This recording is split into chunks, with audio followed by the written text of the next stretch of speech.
Here we have an Ingersoll ram rotary screw air compressor. We got it hooked up to 220 volt 3-phase power. We're going to go ahead and run it. On this side right here, we're going to just close the valve so you can see the pressure increase. So we'll go ahead and shut off the valve and we'll open it up as the pressure increases.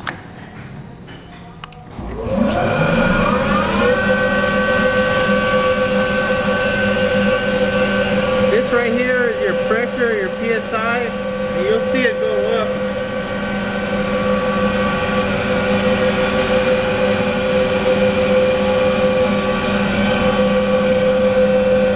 It'll go up to 125 PSI.